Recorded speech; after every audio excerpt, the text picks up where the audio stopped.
Поэт, не дорожи любовью народной. Восторженных похвал пройдет минутный шум. Услышишь суд глупца и смех толпы холодной, но ты останься тверд, спокоен и угрюм. Ты царь, живи один. Дорогою свободной иди, куда влечет тебя свободный ум. Усовершенствуй плоды любимых дум, не требуя наград за подвиг благородный. Они в самом тебе. Ты сам свой высший суд. Всех строже оценить умеешь ты свой труд. Ты им доволен ли, взыскательный художник? Доволен? Так пускай толпа его бранит и плюет на алтарь, где твой огонь горит, и в детской резвости колеблет твой треножник. Александр Сергеевич Пушкин, 1830 год.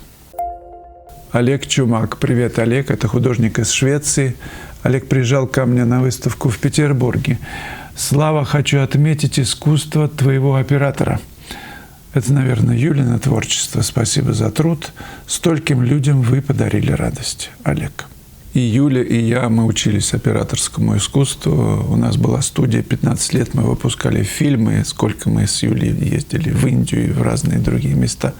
Скольких людей и событий снимали, монтировали. Искусство оператора – это действительно искусство. Требуется чутье, понимание композиции кадра, причем в движении, в динамике. Это сложно, но красиво, когда люди умеют этим владеть. И когда нужно, я с легкостью передаю камеру Юле. Надежда Краснова, вы говорили, Фешин просто показывал, как работать. А я люблю еще и слушать, что и как, и ваши видеоуроки, то, что надо. Ого, спасибо и удачи. Спасибо, дорогая Надежда, это приятно. Ну, а с уроками вы можете познакомиться на сайте. Все в доступе, смотрите, там есть отзывы и всяческие видеоанонсы к каждому. Мне еще интересно, и я ее развиваю, форма прямых эфиров, мастер-классы в прямом эфире. Вчера состоялся такой, я писал натюрморт. Светлана Зворыкина написала, что воскресенье стало праздником теперь. Жду эфир. Ну вот и писала со мной в своей студии. Параллельно работу, такую же, как и я. Интересно. Как я понимаю, Фешин писал перед студентами, чтобы у них возникло понимание, как он мыслит, как он строит композицию, как он видит тон, как он работает с насыщенностью цвета, с количеством цвета, что он выделяет, что для него главное, что второстепенное. Когда студент смотрит, как работает преподаватель, к нему этот огонь, пламя, его понимание перекидывается. Поэтому, собственно, я и задумал эту онлайн-школу и живые классы. Кстати, сейчас я еду в эти дни в Переславль-Залесский. Группа набрана. Но вы можете еще присоединиться. Информация на сайте есть. Присоединяйтесь. Ну и уже сейчас идет набор в 2 группы мастер-класса в Италии в мае. Друзья, я задумал провести классы в Италии с 1 по 5 мая на озере Гарда. Локации уточняются. Скоро на сайте будет обновленная информация. Вы можете записываться. С 7 мая по 11 мая Рим. Водными красками будем писать. Акварель, темпера, гуашь, пастель на выбор. Живой класс – это всегда взрыв эмоций, ощущений, потому что мы пишем вместе какие-то новые ситуации, новый мир создаем фактически. И оставаться в своих предпочтениях, в своем стиле, но делать это более грамотно, устойчиво, что ли, естественно, с фантазией. Вот задача класса. Ошриз. Неудобство рождает шедевр, но это не закон природы. Неудобство может породить и уродство тоже, конечно. Это в глазах наших жемчужина, шедевр и красота. А в глазах улитки это что? Возможно, гибель, болезнь, а возможно, спасение. Все так абсолютно. Но именно эта соринка, которая попала к моллюску в гости, зашла, да, дает возможность ему выживать, двигаться, сопротивляться. И закон природы выживает сильнейший. Куда деваться, я не знаю, косуле? Она бы не бегала быстро, если бы волк за ней не гонялся. И благодаря этим навыкам вырастает хорошее потомство. То, что нас не убьет, сделает нас сильнее. Даже клинок из дамасской стали, по нему столько раз бьют, сворачивают, переворачивают и опять бьют, нарушая все кристаллические решетки. Из-за этого, вот этого бития и постоянного окунания в холод-тепло, он становится таким, что сам режет другую сталь. Закон природы — карабкаться. Лягушка взбивает молоко. Один мужчина, не помню кто, добивался всего: машины, дачи, все, что можно только человеку у него было. 30 лет, что ли, какая-то работа, то ли артист какой-то вылетел из головы. Но просто записку его нашли, посмертную. Он устал жить, ему это ничего не нужно было. Почему-то он решил свести счеты, достиг всего. Но, видимо, оказалось, это не то, что ему нужно.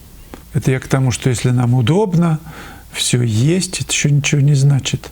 Мы можем и не начать работать или не делать то, что ты хочешь. Вот это самое главное. Делать в жизни то, что ты действительно хочешь. Спросить себя: то, что я делаю каждый день, это действительно то, ради чего я живу? Или где-то я наступил на хвост, на горло своей мечте, своей песни? И для некоторых, как показывает опыт, мне же приходят письма, что люди начинают в возрасте заниматься своим любимым делом. Тема сложная, неудобство. Тот же Бато как-то в интервью, можете посмотреть, говорил об этом неудобстве, что когда ему что-то я не знаю, грубо говоря, в туалет, он хочется ему, и он пишет активнее. Но это его наблюдение. Или что-то давит, холодно. У него так, мне наоборот, не должно ничто мешать. Мне должно быть удобная палитра, кисти, удобно куда мусор бросать. Вот это создает, я об этом не думаю, я думаю только о творчестве. Но вспоминая о жемчужине, которая рождается у моллюска, из неудобства, из песчинки, которая попала в ракушку, и Шнитке сделал это своим девизом, он, переосмыслив это, стал сочинять такую музыку, которая чуть-чуть не так, которая произрастает из этого, как лотос из грязи. Вот на него сыпется дождь, муть, грязь, а он чистый вырастает из этого. Наверное, единственный цветок в природе, структура лепестка такова, что грязь, вода на него падает и скатывается, не оставляя на нем, оставляя его чистым, не оставляя следов. Хорошо, давайте этот пример возьмем, лотос, для, как девиз, чтобы не попадало в нас, на нас, мы остаемся чистыми, чем неплохо. Но для этого надо постараться создать такую структуру, чтобы никакие обиды, ты царь, живи один, как Пушкин говорит, никакие напасти не вышибали нас из этого центра, из состояния Творца. Марина Арская, спасибо за советы, все это очень важно. Скажите, палитру какого размера вы рекомендуете? В интернете есть похожие палитры 3 размеров, не знаю, какую выбрать. Купите все, потому что для разных ситуаций нужны разные размеры. Куда-то в дальнюю поездку ехать я беру среднего размера. Сейчас большую раскладываю, целый стол, ведь удобно. Но если выбирать одну, купите среднюю, не ошибетесь. Елена: в Москве выставки будут, с удовольствием бы посетила. На сайте, либо в роликах я буду предупреждать, когда будет следующая выставка и где. Знают, как выглядят краски из тюбика.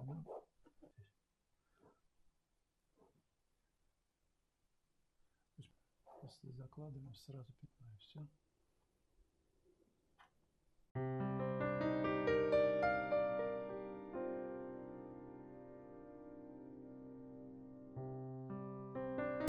Друзья, отмечайтесь в журнале, поддерживайте канал, комментируйте, задавайте вопросы.